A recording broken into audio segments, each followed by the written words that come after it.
For me, businesses has like frameworks. It's kind of like if you know how to build a house, which I don't, but for someone who does understand the structure that holds up different parts of the house, and that's how I think of a business. Yvette Owo has over 18 years of experience working with Fortune 500 companies and has led teams at powerhouse firms like PwC and Accenture.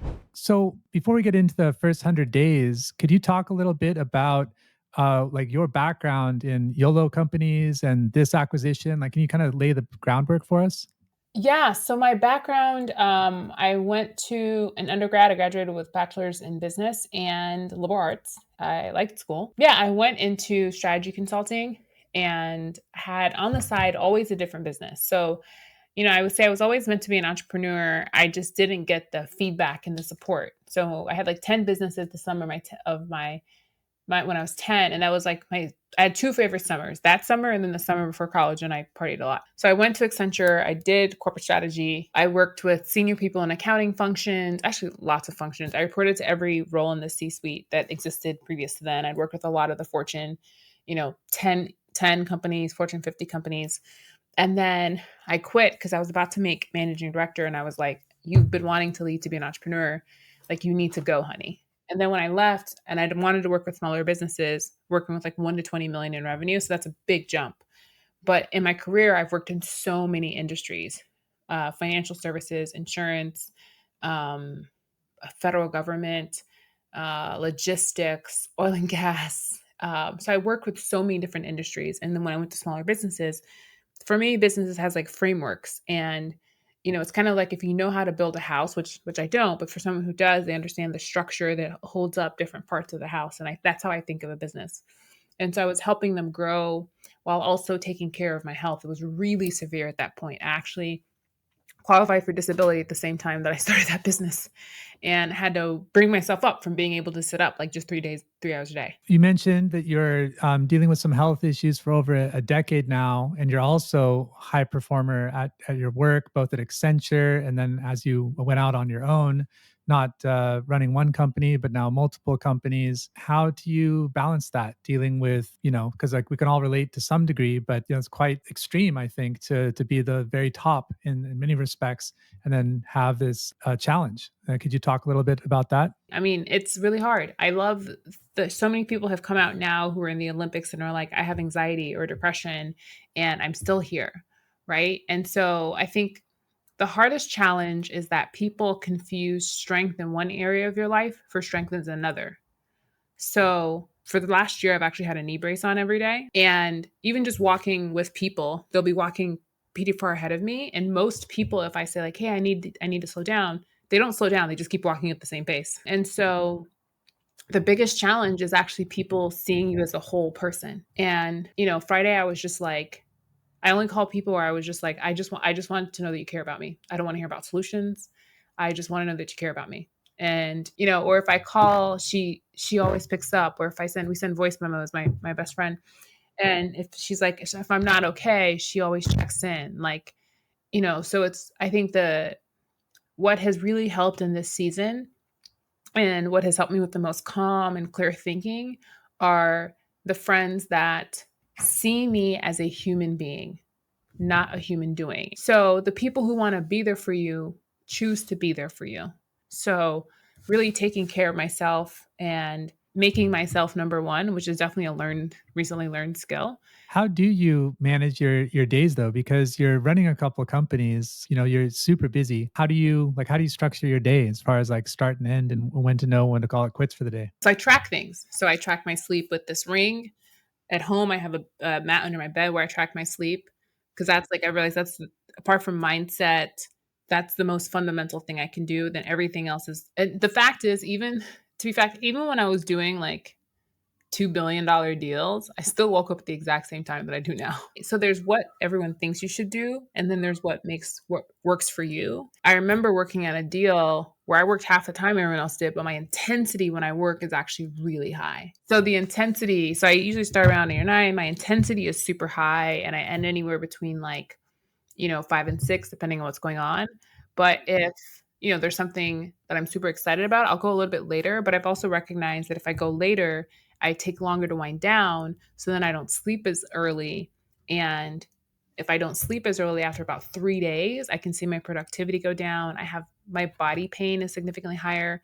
I actually just started sleeping consecutive days enough. So I used to do where I would get enough sleep, not get enough sleep, get enough sleep. I started this new thing where it's like consecutive days of sleep, sunshine, and nature. It is the happiest I've ever been in my entire life. Like it's the biggest life hack of all time. Like I wish someone could have just sat me down and be like, girl, just sleep every night and go in the sunshine and be around pretty things and it will change your life. And it does. I'm so much more measured.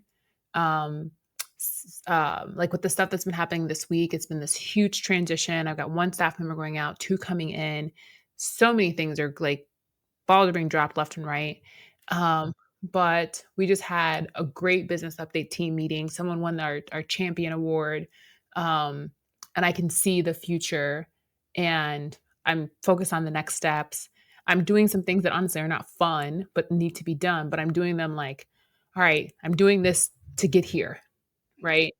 But when you get a lot of sleep, it's much easier. If you don't sleep a lot, the quality of your thinking is like the same thing as drinking. You're basically a hyper performer, and you mentioned sleep. That's obviously a good one. Get out in the sunshine. Do you have any other kind of like efficiency hacks that you could share with us? One, having really good friends. Like I called Sarah and she's just like, I'm here until you're good. Like that's when she gets off the phone. And if she's having a bad day, like, or a bad week, like, I'm there for her. Like, having really, really good friends, which I can't say I've really had that core group until like this year, and lots of therapy.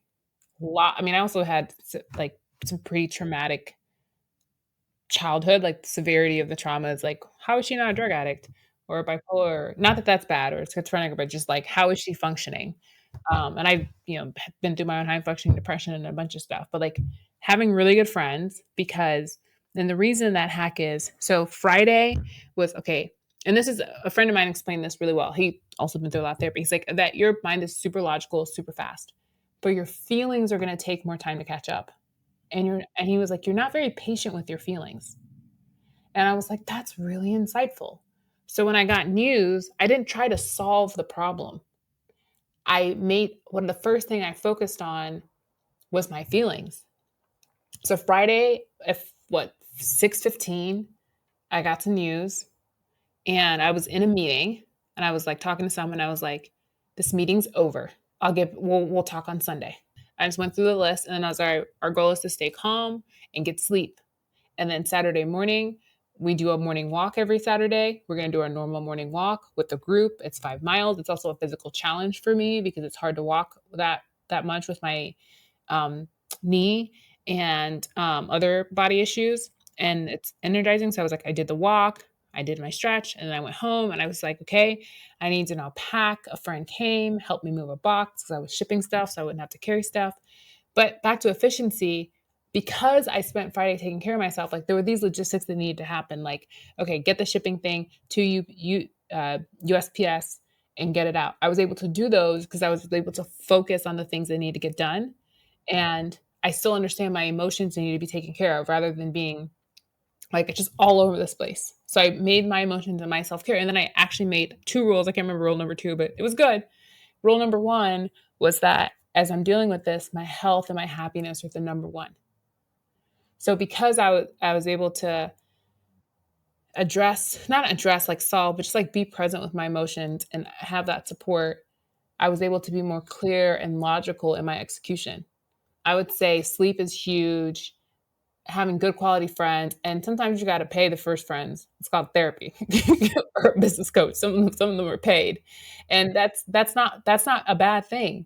Like I mean, your friends' jobs in life is not to make your life great. It's to make their life great. Each of us individually is to make our life great. So they don't necessarily have all the skills that you need. So sleep, friends, good quality advice. So the past week has been so all over the place, but I know folks who get my thinking, get my vision, are on board. And well, I mean, one of them I just called and I was like, "Yo, I think this is," and he was like, "I was like, I got 15 minutes." He was like, "I got 12." And we were quick enough in what we were saying that it's like first point done, right? So between 20-minute meetings or phone calls, ad hoc with people who get what I'm doing or have or somewhere farther along the journey or have some skill set that would be helpful to this problem, I piece together an entire solution that none of them individually would have thought about. So that's a huge hack is having people who are smarter than you in different areas. And I'm really direct. So they'll call me out on my shit. And I was like, this bad. He was like, yeah. And I was like, I think this is what I need to do, but I don't want to do it. He was like, yeah, that's what you need to do. And I was like, yeah, damn it. Okay. Right. Like I just need to, I obviously I just needed someone to be like, there are no other options. And I was like, I need to travel more. That's the thing. I need to travel more. I'm getting an apartment here and I'm like, dang it.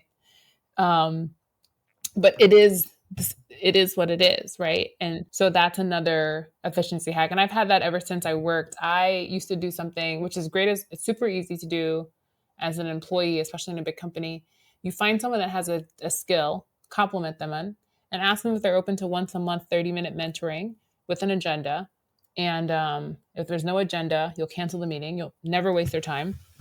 Everything they ask you to do, follow up in an email telling them that you did it, and have a minimum of 4 people, and you'll never have a problem go longer than a week without advice. That sounds really good. Yeah.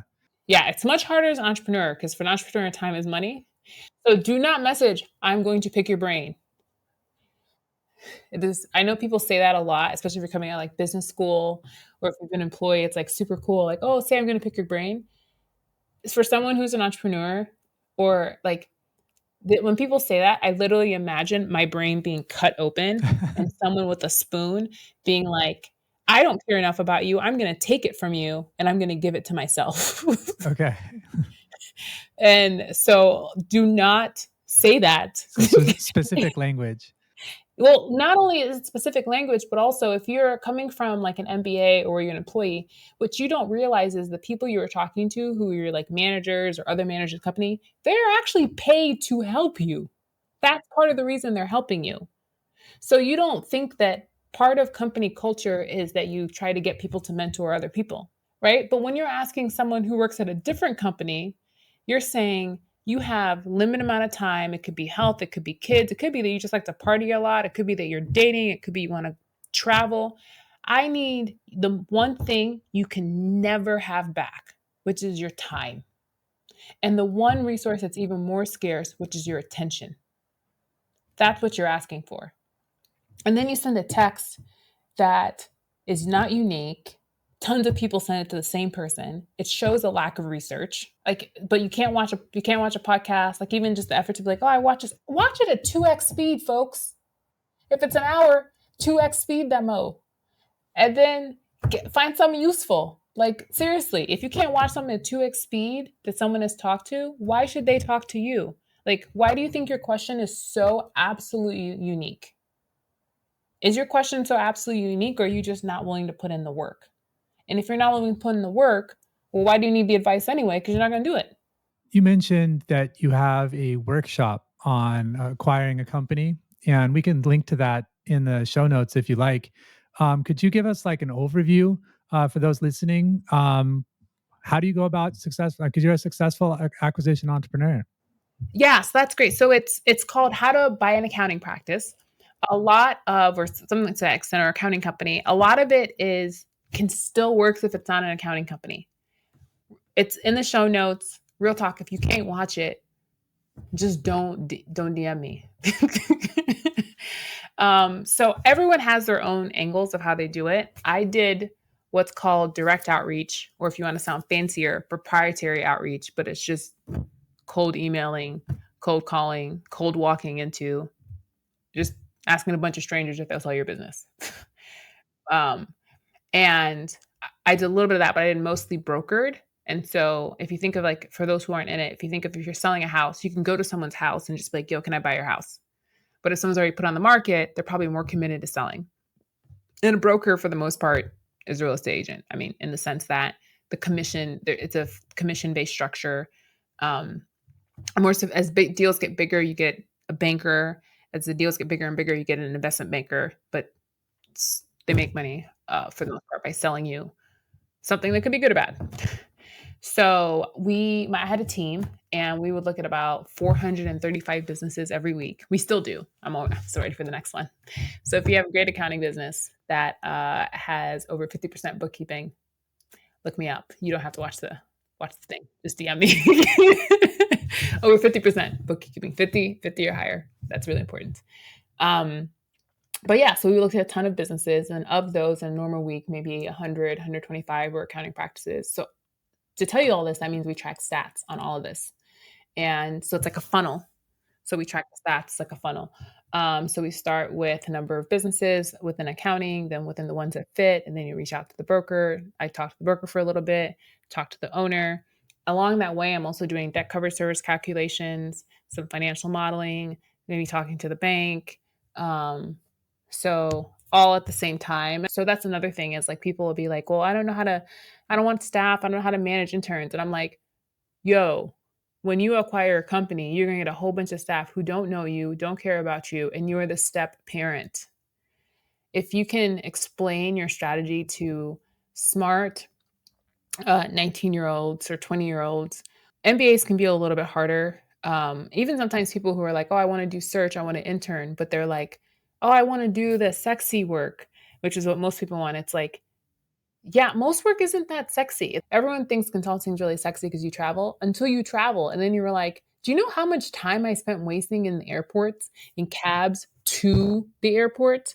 Or the car isn't there at the rent a car for me to pick up. And you're like, yeah, that's not. Like, it's just a lot of detailed things that you do that add up.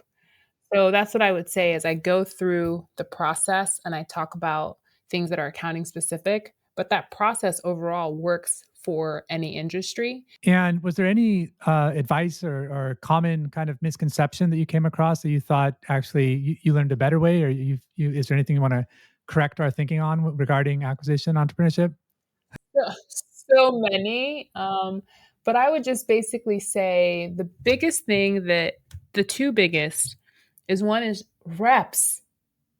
I looked at 3,000 businesses before I found this one, and it's still not a perfect business. But, so like I just do your reps. You don't have to love every business you look at.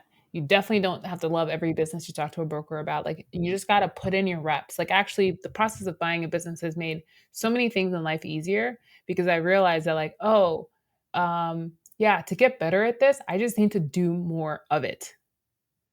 I need to do more of it. If I want to get better at like, waking up in the morning earlier, I need to wake up in the morning earlier more often. And if I want to get better at waking up in the morning earlier, I need to start that the night before. If I haven't issued the night before, well, it actually started with my feelings at 6 p.m. My feelings at 6 p.m. actually started with my lack of lunch at noon or my pushing myself too hard between 3 and 6. So it's just like do the reps. Like Jordan did extra practice, LeBron did extra practice, Kobe did extra practice. So what I found is because most people, and I was like, most people aren't willing to just do the reps, which means look at more deals, just physically look at more deals. And the second is use a fucking team. Like almost all businesses have a team. Very few businesses are one person, and most things you need a team for. And so people are like, "Oh, I don't know how to manage." Well, what do you think you're gonna do post close, boo? And, it also forces you to really clear your thinking because you have to explain to people. But also, like, these interns are not everyone is listening to WIIFM, What's in it for me? That's a radio station we're all listening to, WIIFM. And so if you can get these people to care about a mission. So on my team, we have core values. Um, you can also apply on Search Funder. We have a application available now. Um, we have, like, a multi-step application process. We always have people every week, we probably have 3 to 5 people somewhere in the application process. And we don't like one guy recently made us the end and then he did something that violates our core values and we were like, we were so excited about you, but this doesn't seem like a fit. And I think you're going to be a really great somewhere else. So the team has core values. So that's allowed me to sustain my search team because I built in core values so that they're kind of a self-managed team. And so really investing in them, but also it was like, that's just basically you're just practicing investing in a bunch of strangers and building relationships and finding what's meaningful to them and then overlapping with what's meaningful to you dealing with the disappointment of when people like lie to you, when people don't know themselves, when people don't value what you value and you really wanted to work with them, like just the whole experience, right? So I think those are the two things is like one, people don't understand, like just put in more fucking reps. And two, one of the ways you put in more reps and just in general, build a team. Like if it's like just get a team. Like you're eventually going to have a team. So get a team and like treat it like a real team. Have core values. Kick people out. If you do not kick people out, you do not have core values. Could you share what about the current company stood out amongst those 3,000 others? So it was a few things, and not everything I thought was what it was, and some things were better, but it was process. So when I would consult, I would focus on people, process, and profit. I would work with two companies and I saw how like process is basically the difference between why companies can scale. I mean, one of the critical differences is why most companies will never scale. Um, because people are like, well, Jennifer does this. No, the finance person does this. The invoicing person does. It happens to be Jennifer at this moment, but she will have a life and move on and she will not be there forever. I do data entry, I give it to someone versus like, here's a step by step process of how we get your bookkeeping done, your taxes done, your advisory work done. So I really, really like that.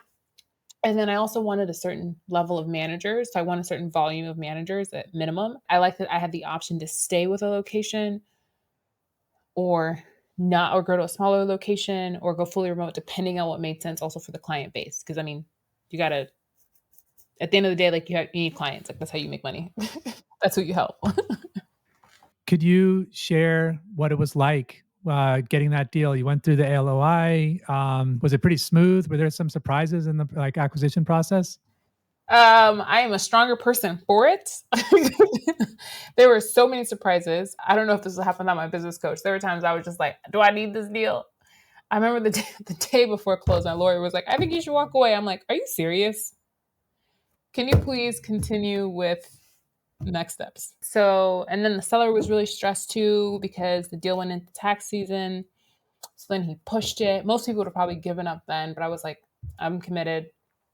I was always still looking, so I never stopped looking, right? Because that also kind of validates this the right choice for you. But there were so many curveballs. I mean, like a big chunk of cash flow comes during tax season. So now that curveball has impacted the financials of the business for all of this calendar year.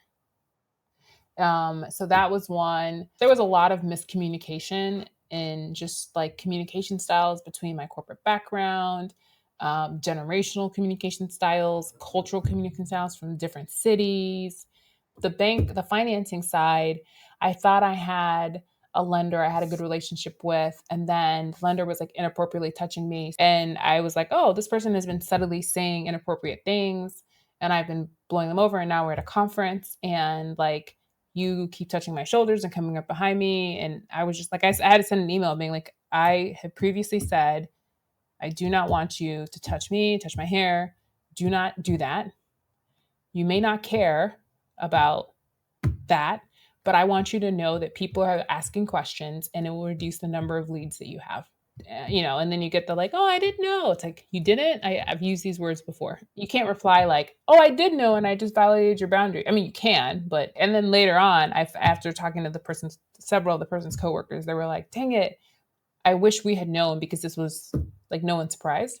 So that was also happening while the terms that I thought that we were going to go through had also changed. So now I'm dealing with this again, like emotional issue. Plus the terms are changing. So I had to change lenders. And then I went to Frost Bank and the guy was like, yeah, it'll be fine. And then it turned out not to in any way match their underwriting rules. He thought I was going to open a depository bank with him. Sometimes big banks do that where they want to. And so that was a delay because then he got sick and I waited on him. And so then that kind of annoyed the broker and the seller. He basically knew it wasn't going to cross and was hoping by the time he built a relationship with me, I would then open up an account post close. So again, like you have to really understand, like what's in it for him. What's in it for him is that he gets a commission based on if I open an account. He didn't care whether or not it closed. So those two things wasted a month. So then I went and had to reach out to a bunch of banks. Well, then kind of my personality is like if something's a weakness, I'm like, how can I dive in and make this a strength? So then I went all in so much. I talked to so many banks, so many brokers. I had like 7 offers, and I learned so much. Like, the models that every bank uses is so different. I had created a custom model so people could copy and paste really easily for the underwriter. It was like my model was not what the seller sent me or the broker sent me. It was actually tailored to the underwriters because I learned enough about the structure, and I learned like you get the same deal. The cash out of pocket could be anywhere from as low as $5,000 to $250,000. The same deal. Interest rate changes a little bit, terms differently. So really, like I went. That was a huge challenge, and that really strained the relationship because we were like making great progress on the purchase agreement, and then that banking thing got us to hit a pause, which then strained the relationship. But then when we tried to pick back up legal, we didn't pick up with the same momentum. Things that were previously agreed to were now being renegotiated. It was a mess. And it was one thing caused that pause, which then, caused other things to be harder down the line.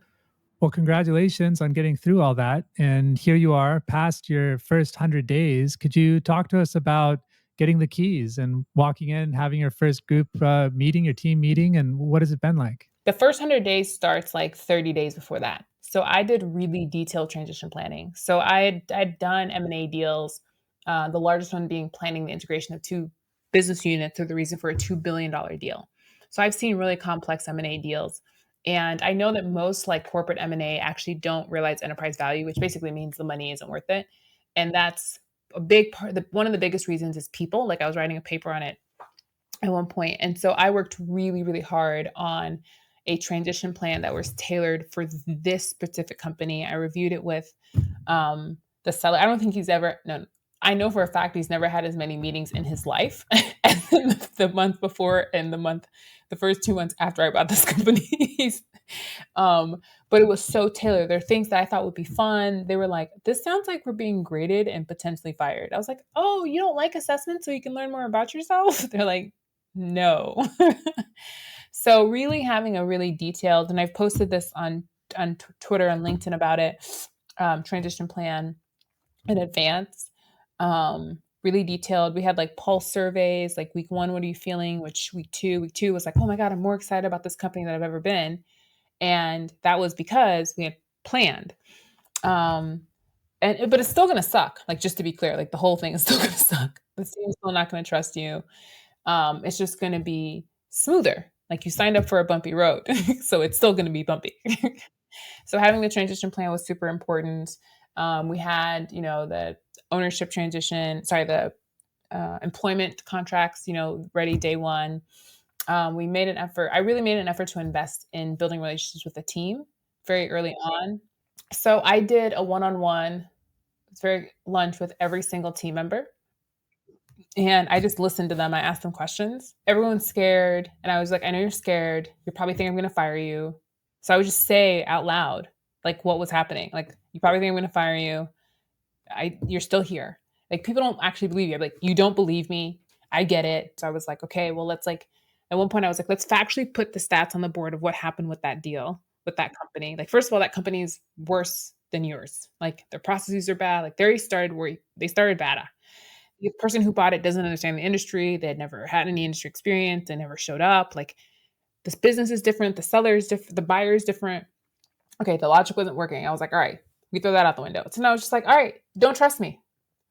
And then it was like at the end of this meeting. So we had actually one meeting where this woman she was managed out, and we're going through 6 months of bad performance. And in the meeting, you know, was for her, she had requested a meeting to talk about how she wasn't being, her thing was to like have me validate that she wasn't being treated well before.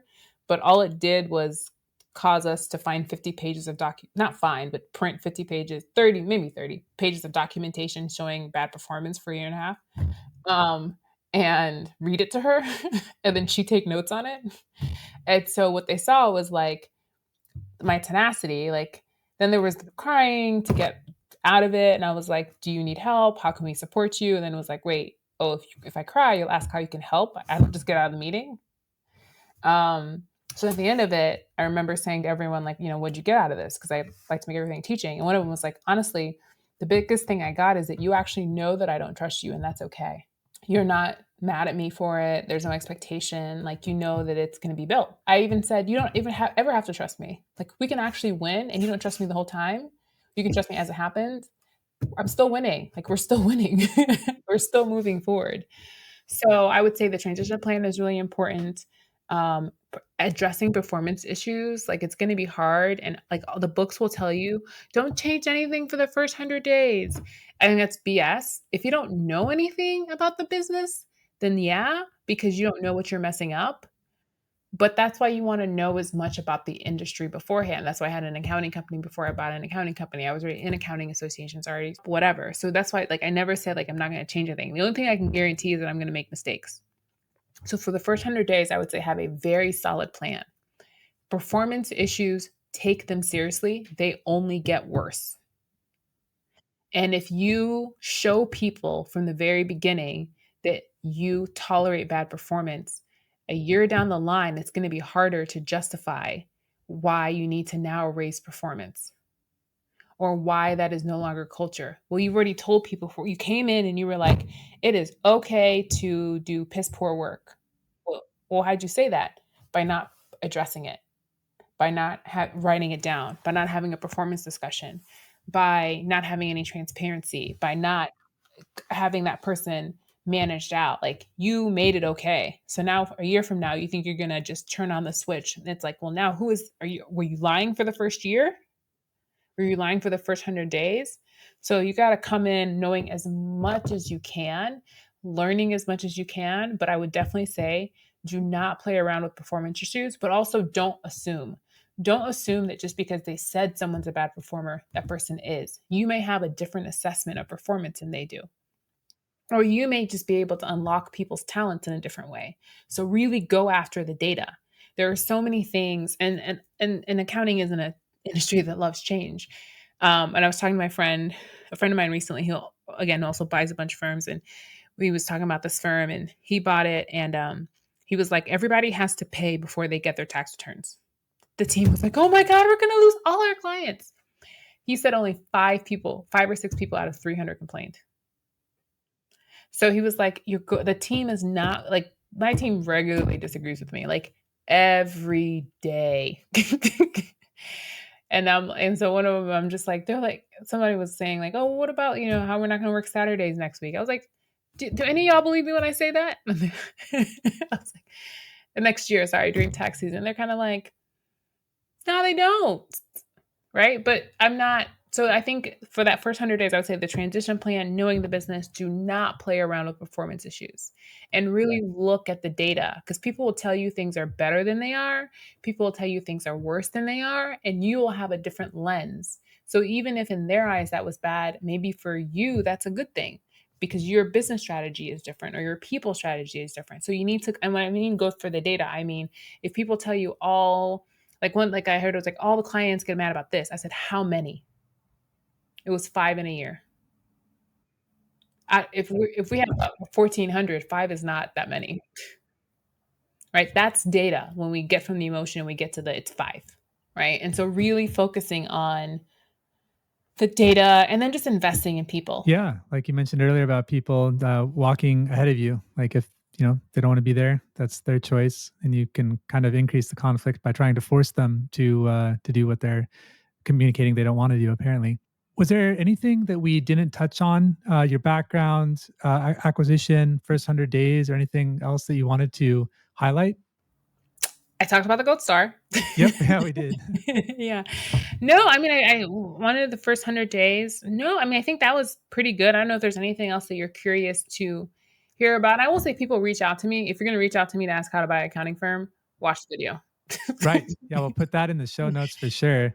If you Um, know an accounting firm for sale or not for sale, um, the seller being older, I prefer retiree sellers with 50% more bookkeeping, or even 40% if they have other non-tax revenue, or a CFO firm. So that's CFO type work, chief financial officer, or controller type work. I'm interested in those opportunities. Great. Yeah, we'll put your contact information down there for people to reach out if they want to help broker a deal or introduce you to someone who might be a good fit. And for like you're constantly mentoring people and constantly learning and growing yourself. So we'll put that workshop in there and point people to your socials as well. Congratulations, Yvette. It's really awesome watching your growth over this past year or so. Yeah, thank you, and thank you for doing this. It's always a pleasure to talk to you and to see where you are. And for everyone who's listened up until this point, thank you for listening. Hope it added value. Let me know what adds value because I will try to steer as I do podcasts to more of those things to add value for you. Excellent. Thanks, Yvette.